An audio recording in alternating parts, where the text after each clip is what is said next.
इथं आहेत का? पुढच्या साईडला कुठे आहे सर, कुठे? हे काय येत आहे?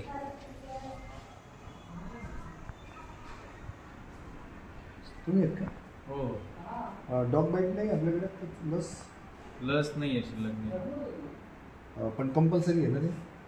कंपल्सरी आहे पण शिल्लकच नाही आता कुठून देणार? सिव्हिल आहे का? सिव्हिलचं नाही सांगू शकत.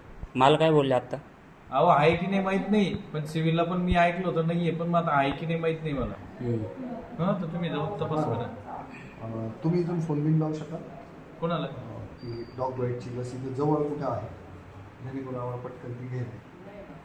विचारून बघतो. पेशंट हे कुत्रं चावलेलं आहे, तर काय करायचं आता अशा परिस्थितीत? तुम्ही काय मदत करू शकता आम्हाला? की इथं नाही गेलं. विचारून बघतो पण मी कुठे आहे काय. काय नाव आहे sir? Doctor Chavan. Doctor Chavan. काय प्रॉब्लेम नाही. आणि फोटो first- काढायला first लावला. name? प्रल्हाद चव्हाण. डॉक्टर प्रल्हाद चव्हाण आहेत ते. आणि इथे डॉग बाईटची लस नाही आहे. सिव्हिल सर्जन आपल्या चारुदत्त शिंदे सरांना मला सांगायचं आहे की निफाडसारख्या, ज्याला कॅलिफोर्निया म्हणतात नाशिकचं, तिथलं हे उपजिल्हा रुग्णालय आहे आणि तिथे डॉग बाईटची लस नाही आहे. तर त्याच्यासाठी काय करता येईल ते आम्हाला मदत करा. जनतेची सोय व्हायला पाहिजे. आणि आत्ता आमचे सहकारी डॉक्टर चव्हाणांशी भेटून बोलून गेले.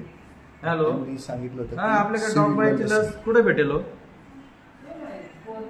हा, मी डॉक्टर चव्हाण बोलतोय. हा, बोला ना. हा ठीक आहे.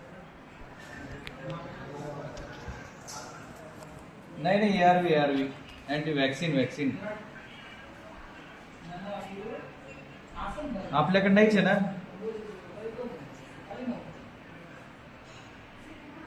बेराडे सरांचा नंबर द्या बरं मला. हो ठीक आहे चालेल. नाही, मला व्हॉट्सअपला टाका. हां, कोणाला फोन केला होता साहेब आता? ते पराग चव्हाण फार्मासिस्ट आहे, त्यांना फोन केला होता. काय बोलले ते? ते दुसऱ्याचा नंबर देतात, त्यांना विचारलं.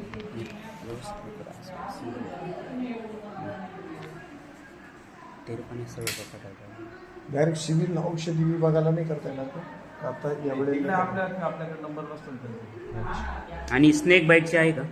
स्नेक बाईटचे आहे. दाखवू शकता आम्हाला ते?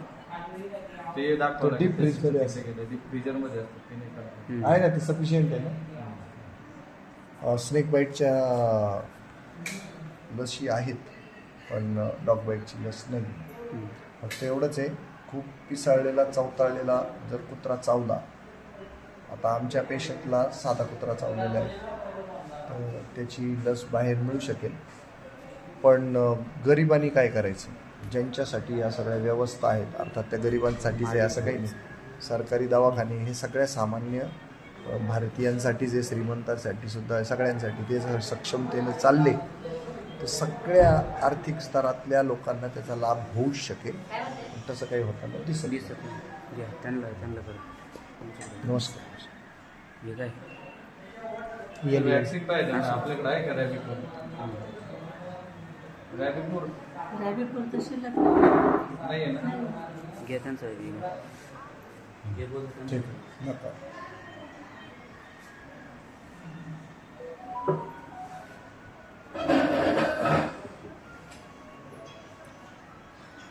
उपजिल्हा रुग्णालय इकडे बोलतोय. उपजिल्हा रुग्णालय, उपजिल्हाच आहे ना?